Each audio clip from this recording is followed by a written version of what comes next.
Everyone. I don't have any opening comments today, so Matt? Really? You have nothing at the top? I have lots on my mind, lots to say, but I'll let you start with a question. I'll let you start with a question first. Lots on your mind? What do you have? What's on your mind? I want you right. start with a question, and I'll. Can I go through just two things real brief, and then Sure. we get into the Middle East? One, do you have anything on the extension of the detention of the RFE reporter in Russia? I do. So I would say that we are deeply concerned about her pretrial detention. We have requested consular access. So far, it has not been granted. We will continue to press for it, and we have asked the Russian government for more information on her situation. Okay, and is it correct you still have not gotten any access? We have not even been officially notified of her arrest by the Gotcha. Russian government, but we are aware of the reports, and so because of that, we are communicating with her attorneys, and we have requested consular access. Okay. Secondly, on Turkey and Sweden, President Erdogan submitted the bill to the Turkish parliament today to ratify Sweden's accession to NATO. Do you have anything to say about that? Yeah, we welcome that step. Obviously, we have been calling for ratification of Sweden's accession for some time, and we look forward to that bill being considered in the Turkish parliament and passed as soon as possible. Okay. Now on to the Middle East. I want to go back to something that the Secretary addressed last week and over the week, or tried to address. I'm not sure he actually did address it. But that is the question of whether you guys believe that Israel has been so far in its response to the attacks of October 7th, been responding in, been adhering to the international rules, international laws of war, international humanitarian regulations. When the Secretary said there'll be plenty of time to work that all out, does that mean that you guys have not made any kind of a determination at all in terms of what they're doing? No, we have not made any kind of formal determination, but it's a matter we're in close communication with our Israeli counterparts. The president has discussed this with Israeli leadership. The secretary has discussed this with Israeli leadership, and we've talked about it publicly. The fact that we believe it's important that Israel comply with all laws of war. That is the responsibility of democracies. It's the responsibility of all countries, and we'll continue to make that clear to them. I do, as always, when asked about this question, do think it's important to remind people of the context, which is that Hamas continues to embed itself inside the civilian population. Hamas continues to put legitimate military targets inside civilian infrastructure and use the civilians of Gaza as human shields. We know that Israel does notify civilians when it plans to conduct airstrikes, say against residential buildings, and gives those civilians an opportunity to vacate the premises. But we will continue to work through this question with them. I'm not saying that any of that is not true. I'm just wondering if you guys have made any kind of a determination, whether it's preliminary or not, about whether there have been, granted, what happened on October 7th, absolutely horrific, but in the response, there have been many civilian casualties. So you guys have not yet made a determination. And when you say that you're talking about it with the Israelis, are you telling them that you think that they've gone too far? Obviously, Hamas went. We have not made that determination, and we have not communicated that to the Israeli government. What we have said to the Israeli government is the importance of when they carry out their military operations, of doing so in a way that complies with international law. Let me add something. And doing so in a way that protects civilian lives to the maximum extent possible. Okay, but do you think that they've done that so far? That is the conversation. That is what we have called on to do. I am not in a position to sit here and assess every single strike from this podium. As the secretary, I don't think anyone's asking you to assess every single strike. As the secretary said, there'll be plenty of ability to assess that. Is there reason to be concerned?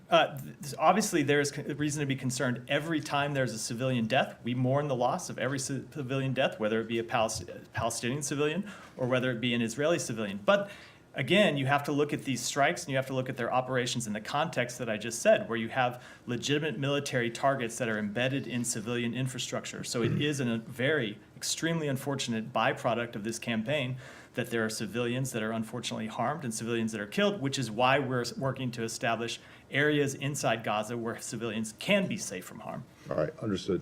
Last one.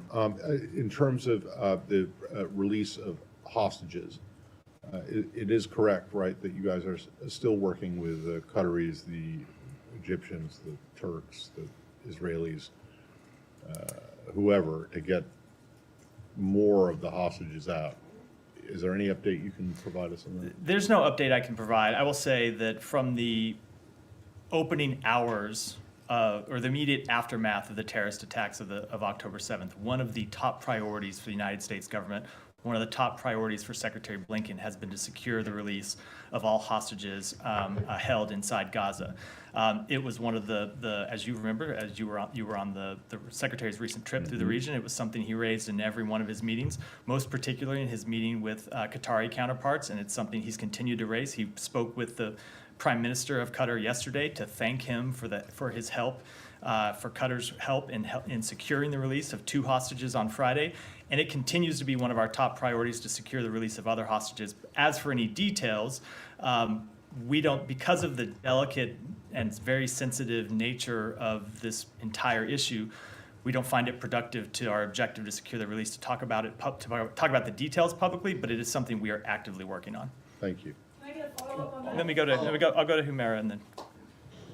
Matt, there's been a lot of reporting that U.S. government is basically trying to hold off the Israeli ground offensive, and I know that from various U.S. officials, it's been said that you're not trying to tell them how to do or like what to do, when to do. But I mean, can I just ask you, is the United States advising Israel to hold off on the ground operation?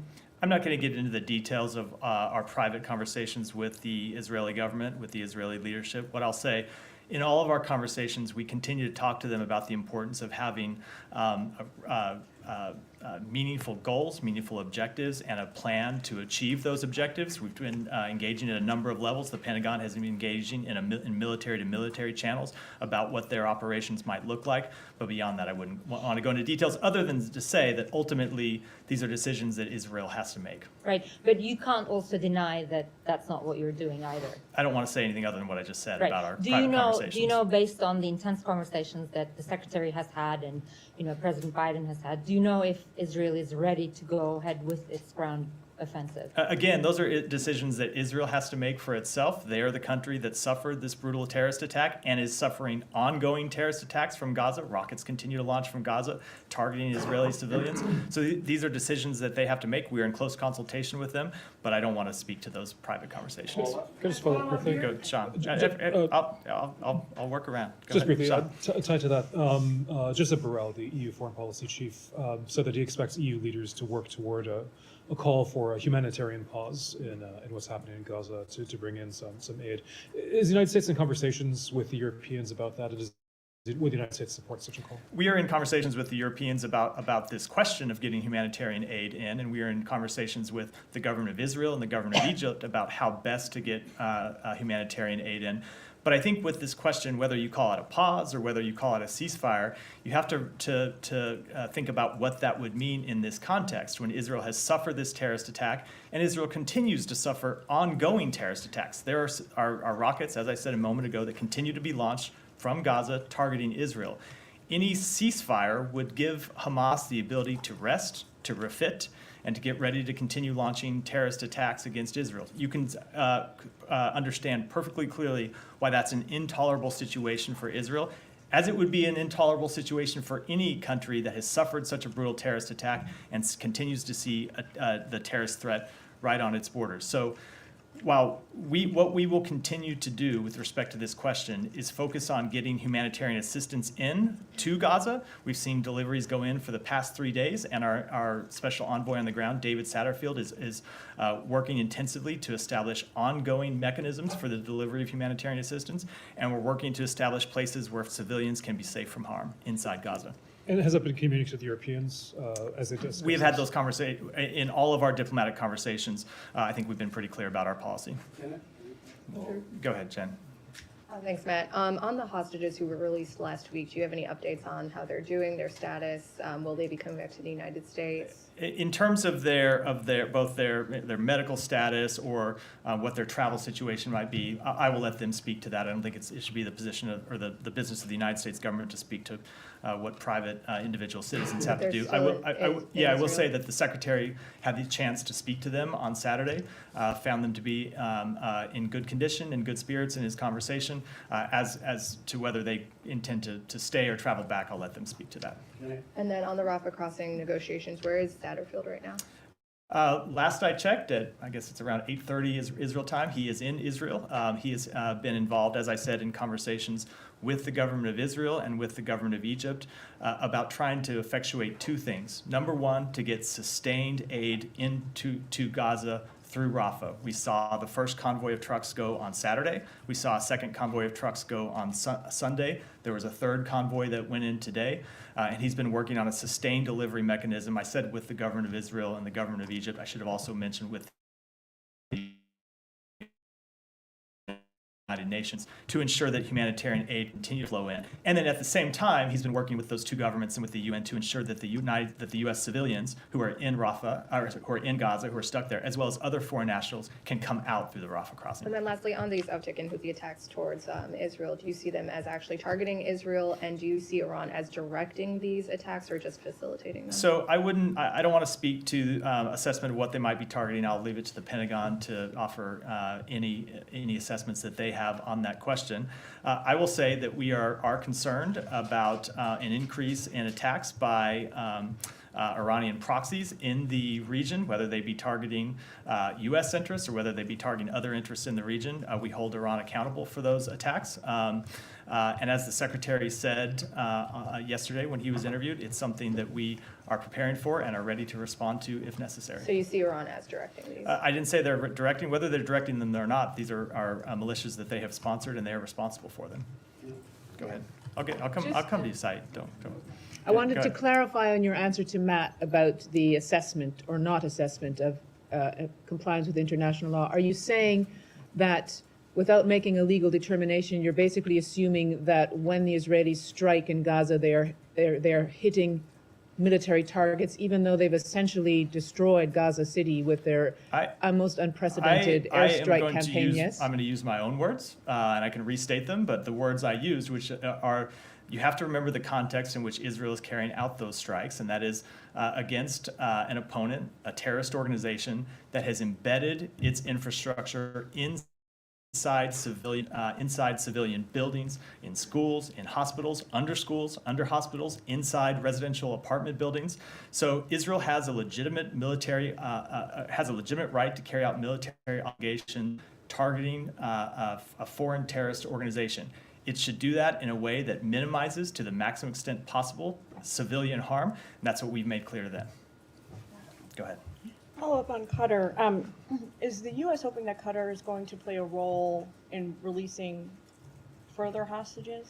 Absolutely. We have made that clear publicly. We have talked with, as I said, really since the immediate aftermath of the attacks on October 7th.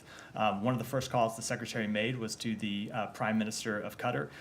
We then had a follow-up meeting in Qatar during his trip to the region where we talked about if there was anything that Qatar could do to secure the release of hostages. We would welcome them doing that. You heard the secretary thank the government of Qatar for their work when he stood at this podium on Friday, and we continue to work with Qatar to try to secure the release of all hostages. Sorry, what is the State Department's assessment about, I guess, what is in it for Qatar? Why is this in their interest to help us secure the American hostages? Qatar is a longtime partner of ours who has responded to our request because I think they believe that innocent civilians ought to be freed.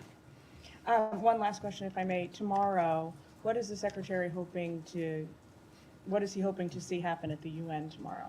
I will defer that question until tomorrow. Our work with regards to what happens at the United Nations is still ongoing. Matt, there are some reports that the Red Cross is on its way to retrieving 50 dual nationals in southern Gaza. Have you seen those reports, and can you confirm they're true? I've seen those reports I can't confirm them, again, because this is such a delicate sorry, cannot confirm them. I cannot, I thought I said can't, but I might have misspoke. I cannot confirm them, again, because this is such a delicate situation when we're talking about actual lives at stake here. I don't think it's productive for us to talk about any of the details of our work, but we do want to see all the hostages released. We want to see them released unconditionally, and we want to see them released as soon as possible.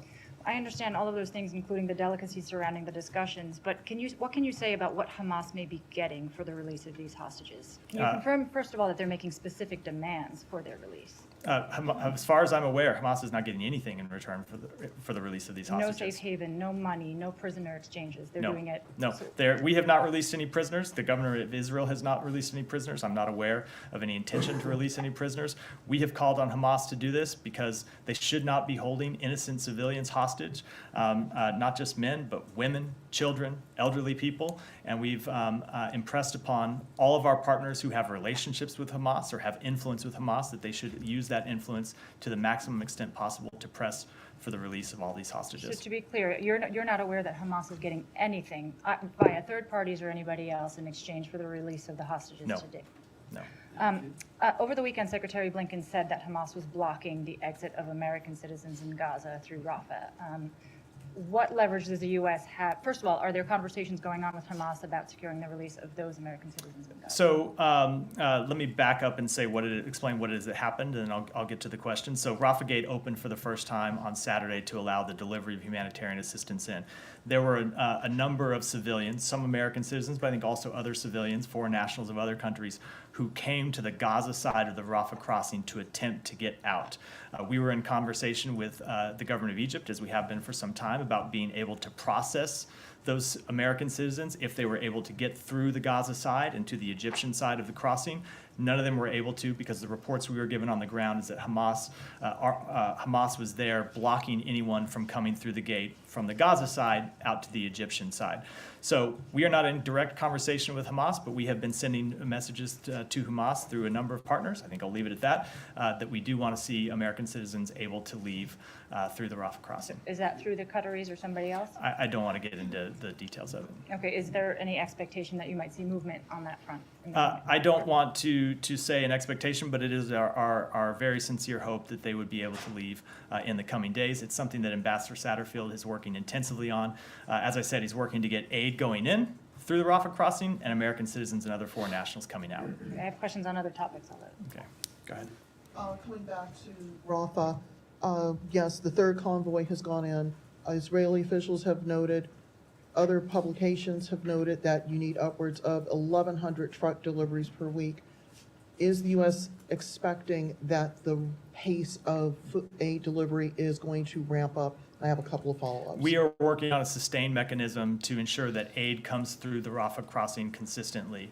You're right that we do not think the delivery of one convoy, two convoys, three convoys is sufficient. We want to see sustained traffic going through Rafah, delivering humanitarian assistance. And the exact mechanism of how we do that is something that Ambassador Satterfield has been working on with the government of Egypt, the government of Israel, and the United Nations.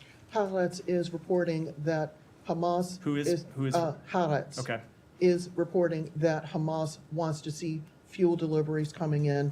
You have hospitals inside Gaza saying that they need fuel specifically to keep the hospitals operating. Israel understandably does not want fuel going in because of the high risk of diversion. What can be done to ameliorate the suffering of people inside Gaza if the Israelis have a legitimate view that the fuel could be used to launch further attacks against them? That is an issue that we are discussing now with Israeli authorities. The humanitarian organizations that are operating inside Gaza to distribute the humanitarian assistance that we have flowing in from Rafah need to have the ability to do so. They need fuel to be able to do so. Fuel is important to the desalination of water. It's important to the provision of medical care. As you said, the Israelis do have legitimate concerns about the diversion of any fuel to Hamas. You can understand why they would be concerned about that, and so that's one of the issues that Ambassador Satterfield is working through. And then finally, there's also some reporting that apparently Turkey has expelled a Hamas political leader. Who is this person? Was this person expelled on the U.S.'s advice? Do you know where this person is?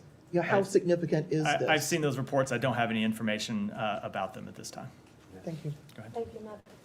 You said that Hamas embeds itself among the civilian population and they use hospitals and schools to launch attacks. So is this a U.S. intelligence assessment applies to this current war, that actually the rockets that have been fired are from hospitals and schools? I'm not speaking to any specific intelligence assessment about a rocket that's been fired in the past few days, but it is long-standing knowledge, not just from U.S. assessments, but from other assessments, that Hamas does embed its infrastructure inside civilian populations. Okay. By definition, you define Hamas as a terrorist organization. You actually design them as a terrorist organization. So you don't expect them to abide by any laws. But the United States does, because you respect international law and you hold human rights very high up. So how do you assure civilians in Gaza that the United States is doing everything possible to make sure that the casualties that we have seen, the 5,000 of the civilians, that actually you did everything possible to make sure that we're not going to see another death climbing up with this number? And can you confirm, among these 5,000, do you have any estimate of how many Hamas fighters were killed? I do not have those estimates, but in terms of what the United States has done, let me just point you to the work that we have been doing in the past week. The Secretary traveled extensively through the region. At the end of that trip, he returned to Israel after meeting with Arab leaders to work with Israel to develop a plan to get humanitarian assistance in and to establish safe areas inside Gaza where civilians could go to be safe from harm. And so there was, a great deal of work by the Secretary first, and then by the President of the United States, who flew to Israel to cement that agreement with Prime Minister Netanyahu, and then in a phone conversation from Air Force One on his way home with President al-Sisi of Egypt. So the United States has been working overtime, first at the Secretary's level, then at the President, and most recently with Ambassador Satterfield, who is on the ground, to ensure that we are getting humanitarian assistance in to civilians inside Gaza, that we are establishing these safe areas where they can be safe from harm. And then, as I said, we've made clear on a number of occasions, with both publicly and in our conversations with our Israeli counterparts, that their military operations need to be carried out in a way that, to the maximum extent possible, protects civilians from harm. Sorry, I have two more quickly. One is the UN saying that basically more than 50% of Gazans' homes have been destroyed. So that means 1 million plus are homeless. So what's the next plan for you? And we're talking now about humanitarian aid getting into Rafah crossing, but we're talking about 1 million people who cannot go back to their homes. Is this any plan? What's the prospect for them? Where are they going to go? Again, we are working with Israel to develop a mechanism to develop safe areas inside Gaza where civilians can be protected from harm. We're also working with Israel to develop a mechanism that would help protect medical facilities, humanitarian sites, including areas of civilian shelter, UN facilities, distribution points, including for water and crossing points, and humanitarian convoys that include supplies and our people. So we are actively working on that question, knowing that, again, you have to remember the context. Israel was the victim of a horrific terrorist attack. They have the right, they have the obligation to defend themselves militarily, as any country would against a terrorist organization that launched that attack. But in that context, we are working with Israel to ensure that that civilians are protected to the greatest extent possible, and humanitarian aid can flow to them. Can you tell us One more, and then let me go to Saeed. Sure. Can you tell us about a meeting the Secretary had with the Arab and Muslim community in the State Department today? Did the meeting take place? Yes, the Secretary has met or is meeting this afternoon today with leaders of the Palestinian and Arab American communities, as well as meeting with Jewish American community groups. Just to follow up on the kind of questions that have already been asked. Now, you're saying that Israel has a legitimate whatever, to strike anywhere that they feel that Hamas fighters might be there. Assuming that you have Hamas fighters or Hamas operatives in every single building in Gaza, So they have the right to strike every single building in Gaza? I don't want to go into assumptions or Right. hypotheticals. I But- will say, but I that- repeat what I that- said before, Right. which But is that- if there is a but that's the legitimate, if there assumption. is a Okay. legitimate, I'm not granting your assumption. If there's a legitimate military target, they have the right to strike it, yes. Okay. In doing So- so in a way that to the maximum extent so- possible minimizes civilian harm. So let me ask you about a specific target, Al-Quds Hospital. Al-Quds Hospital in Gaza, one of the biggest hospitals and so on. Israel has been asking people to vacate it. There are people on their houses. There are sick people that cannot leave and so on. Do you consider that to be a legitimate target if Israel deems it necessary to strike it? So again, I don't know the situation. I'm not in a position to decide, don't interrupt, let me finish. I'm not in a position to sit here and offer an assessment from this podium of whether there is Hamas infrastructure embedded in that hospital or not. I will say that as a general, the general principle that I have outlined stands, which is that they have a right to strike legitimate military targets, do so in a way that minimizes civilian harm. But as I just said, we are working to develop a mechanism to help protect medical facilities and other humanitarian sites. Okay. The president the other day said that Hamas must pay a price. Now, we have had 5,000 killed. We don't know exactly how many people did. There may be another 1,000 under the rubble and so on. Among them, it is alleged that 2,100, 2,200 children and so on were killed. What is the price? What ought to be the price? Do you have like a figure that you can throw out, or any expert can have a figure on what that price ought to be? Let me say two things about that. Number one, you mentioned the loss of civilian life and most acutely the loss of children who have died. I think you heard the secretary speak to this yesterday on television, which is that we mourn the loss of every civilian life equally. He spoke to this, I think, quite personally yesterday, that when he sees, civilians who have died, children who have died, whether they be Palestinians, whether they be Israelis, that he feels the loss of all of those civilians and he feels them equally, that every life has equal worth, whether they be Israeli, whether they be Palestinian, whether they be from any other country. So that is where we start from as an operating principle. That said, Israel has the right to conduct military operations. You asked what the question is, what the price. Israel's goal is not, or the goal that Israel has announced is undertaking is to prevent Hamas from being able to operate inside Gaza with impunity any longer. For Gaza to be a safe haven where it can continue to launch deadly terrorist attacks against Israel. We think that is a legitimate goal. It is the kind of goal we would have as the United States. It's the goal that any country would have if it had a terrorist organization operating in such close proximity to major population centers with a demonstrated history in the last 2 weeks of launching such deadly attacks. On the West Bank, my last question. Israel attacked the mosque from the air, found the mosque, killing 2 people, or 3 people, saying that it was a preemptive strike to prevent, a terror attack and so on. Do you agree with it? Do you believe the Israelis? Again, I cannot offer an assessment about any individual strike from this podium. I will say the general principle stands is that we support Israel's ability to launch strikes targeting legitimate military objectives. That includes places where Hamas or other militants, other terrorist organizations are operating, and we expect them to do so in line with international law. Are you concerned about the West Bank, going completely deteriorating the situation there? We have great concerns about instability in the region, including in the West Bank. We've made those concerns clear. The Secretary made those concerns clear as he traveled the region last week. Okay. Alex, go ahead. Regarding military support for Ukraine, there are media speculations that some of the weapons that U.S. is planning to send to Israel have been originally allocated for Ukraine, or we were planning to send to Ukraine.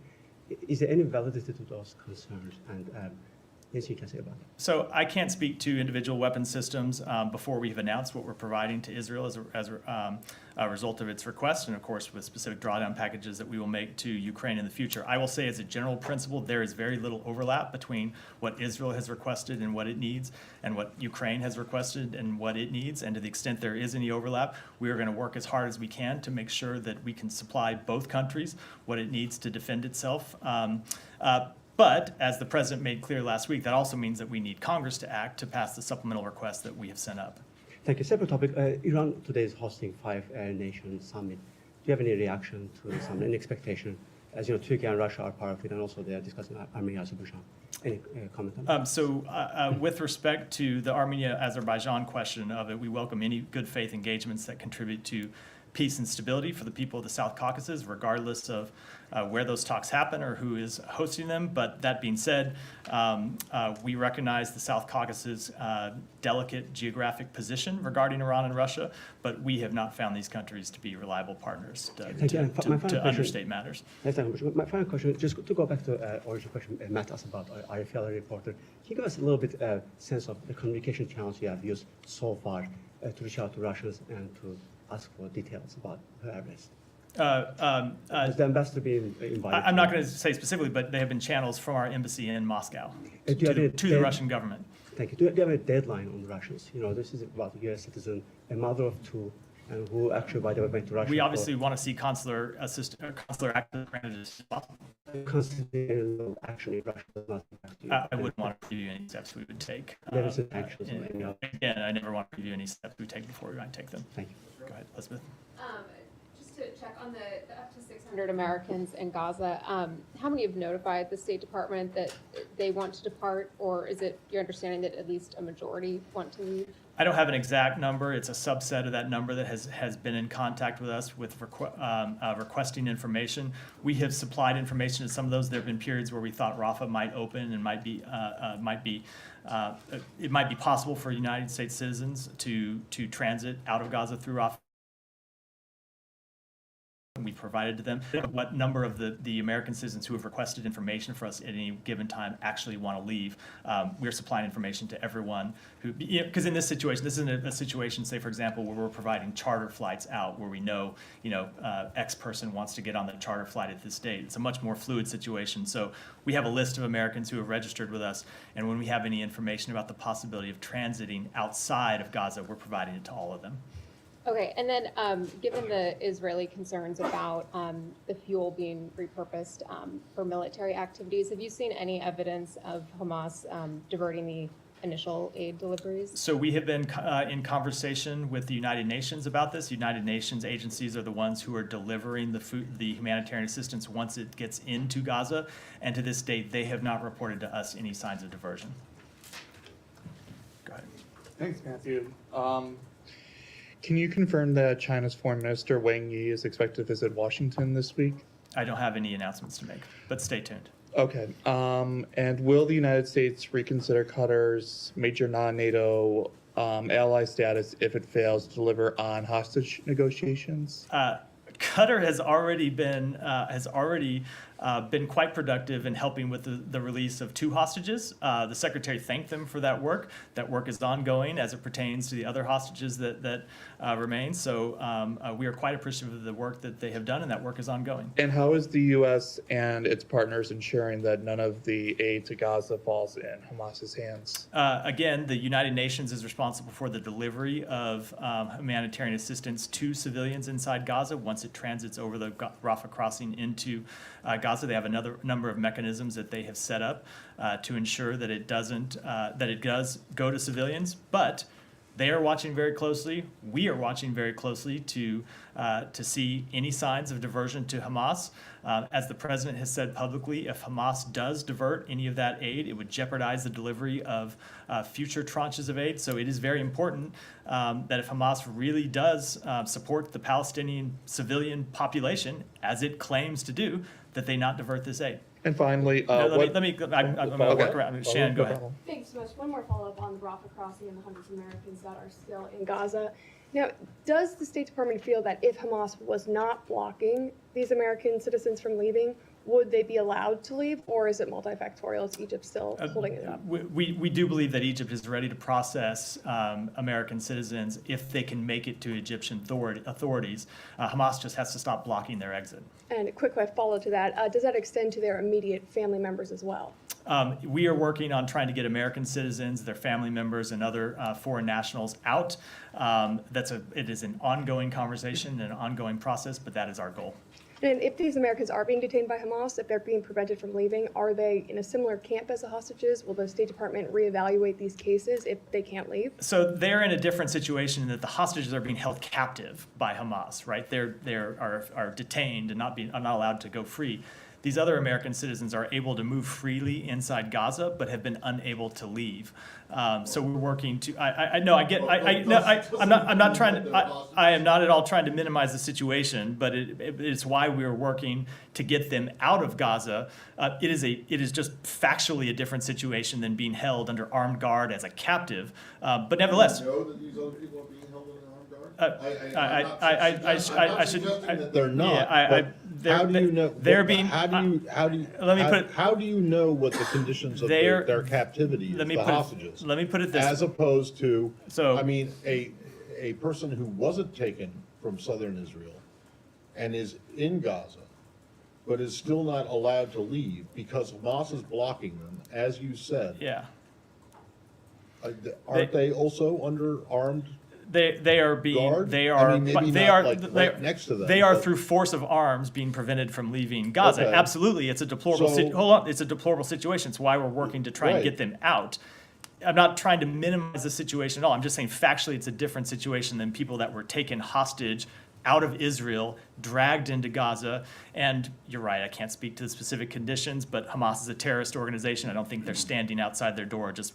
You know, you can leave freely if you'd like. They are. I think Yeah. it's interesting that you're making a It's- distinction. it's a- Because if you're it is- being prevented from leaving, It, you are like captive. It is a factual distinction in the condition they are in, able to move around Gaza freely versus not able to move around Gaza. But you It don't didn't- know that no, there are, do you it know didn't- that they're free to move around Gaza? We know that there are a number of American citizens who are free to move around Gaza. They, Well, they hold on, have let me moved just, from like, you know, They- what, 4 miles they from the close to the Rafah they can move crossing around to where Gaza. they're There have been staying. at times when we've said Rafah is likely to open, they've moved towards the crossing. So Right. yes, they are. Okay. They cannot get to, Okay, they so cannot get the through the distinction terminal. is that they're not being held in like a basement or Yes, something like that. They are, okay. exactly.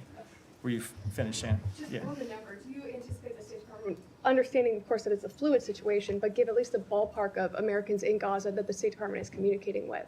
I just don't have an exact number. I'm happy to follow up on it. Go ahead. Thank you. On the militia groups' attacks on the U.S. forces in Iraq, do you hold Iraqi government accountable for these attacks on your forces in Iraq? And then will there be any response to them? I will say that these attacks, you heard the Secretary speak to this, on U.S. forces, on U.S. interests in the region is something that we're greatly concerned about. And without getting into too many specifics, we are taking steps to ensure that we have the ability to prepare for those attacks and the ability to respond if appropriate. And yesterday you updated the travel advisory for Iraq, and also you ordered departure of eligible personnel in both U.S. Embassy in Baghdad and also the Consulate General in Erbil. Are you concerned about attacking on your diplomatic mission in Iraq? And then do you think that the Iraqi government is not doing enough to protect your diplomatic mission in the country? So first of all, let me say that the U.S. Embassy in Baghdad and the Consulate General in Erbil remain open. We remain committed to our longstanding strategic partnership with Iraq, and we'll continue to work through our embassy and our consulate there to strengthen that partnership. But yes, obviously we are concerned about the safety and security of American citizens and American interests all throughout the region. That's why we raised the travel. That's why we have raised the travel advisories in places. It's why we effectuated the order of departure of some non-emergency personnel and family members, and it's something that we continue to monitor very closely, not just in Iraq, but throughout the region. Thank you. Go ahead. So the Palestinian House Ministry said that hundreds, including children, have been missing under the rubble in Gaza. Are you considering sending any rescue teams to save these people trapped under the rubble? I don't think we have the ability to send rescue teams into the site of an armed conflict right now, where you have the Hamas terrorist organization holding ground and legitimate attacks by Israeli security forces. I don't think we're in the position that we could send United States rescue teams into that sort of situation. And second, do you have any update on the ongoing situation on the borders with Lebanon? I don't, other than that we continue to see attacks by Hezbollah across the border, and we've seen, of course, Israel respond to those attacks. One of the things that the Secretary made clear in his region is that we are concerned about the possibility of escalation of the conflict. We are concerned about the possibility of the conflict moving from Gaza to southern Lebanon.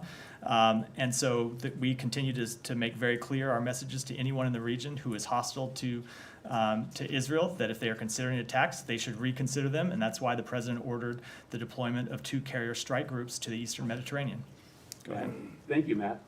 In the aftermath of the barbaric attack on Israel by Hamas and Palestinian terrorists, with great anguish from loss as well as with the rise of Jew hatred in America, how can President Biden justify saying on one hand that he fully supports Israel and condemns terrorism, while on the other hand supporting humanitarian aid to the terrorist regime of Iran, Palestinian terrorist organizations of Palestinian Authority, and UN agency UNRWA? And a follow-up. So the simple matter is we do not support the provision of humanitarian aid to terrorist organizations. And we make a very important distinction between the terrorist organization Hamas, Palestinian Islamic Jihad, any other terrorist organizations who are operating in that region, and the Palestinian people and other innocent civilians who themselves are often the victims of terrorism. So we have made clear that while we support Israel's right to defend itself against terrorism, we want to do everything we can to protect innocent civilians, innocent Palestinian civilians, and that's why we support getting humanitarian assistance to them. Okay. Well, thank you, Matt. With all of the Jew hatred unleashed in the past 2 weeks, what more can State Department do to get the facts about the Middle East to more Americans and the world? Well, I stand here every day that I'm not traveling and hold briefings. The Secretary has had a number of conversations with the media, and we will continue to do so to make our policies clear about all these questions. I was just going to say... Go ahead, we're going to take 2 more and then... Go ahead. Thank you, Matt. On Bangladesh, Bangladesh's political situation escalated ahead of the opposition grand rally scheduled for October 28. The regime is on action to obstruct the rally, including arresting, framing charges, and trials now rolling well into the night. According to Human Rights Watch report day before yesterday, the ruling Prime Minister Hasina herself inciting violence, and her cabinet ministers, including threats, involve the use of Russian uranium against opposition leaders. How does the State Department view this allegation, and what actions, if any, is the United States considering to address the democratic rights of the people of Bangladesh? I don't think I have anything to say about that specific allegation. We are closely monitoring developments in Bangladesh leading up to the elections. It's important for free and fair elections that all stakeholders are able to participate peacefully. That includes government officials, law enforcement, political parties, the Election Commission, the media, and of course voters themselves. And we will continue to call on all stakeholders to respect the rule of law and to refrain from violence, harassment, and intimidation. One more very quick. Referring to the recent meeting with the National Security Advisor, Bangladesh ruling Prime Minister claimed that she told the National Security Advisor why U.S. is asking their embassy personnel security from the law enforcement agency, as U.S. is imposed sanction on their security forces. And Ambassador Peter Hush expressed concern not only for his security, the embassy personnel, EU many times asked from this podium to uphold the Vienna Convention. So what is your comment? So I will say it again, which is that under the Vienna Convention on Diplomatic Relations, Bangladesh has obligations to take all appropriate steps with respect to protecting diplomatic premises and personnel. And the United States values its relationship with Bangladesh, and we expect the government will take all appropriate actions to maintain the safety and security of all U.S. missions and diplomatic personnel in the country. Do you have one more, and we'll finish up? I'm wondering if you would clarify a comment you made a short while ago about monitoring for potential Hamas diversion of the humanitarian aid. Could you clarify that process? So I don't want to speak. I don't want to speak to it in detail. I will say that the UN, which is the agency that is delivering the aid, is doing monitoring, and then we have other mechanisms to monitor that I don't think I can speak to. So I'll end it there. Thank you. Thank you. Thank you.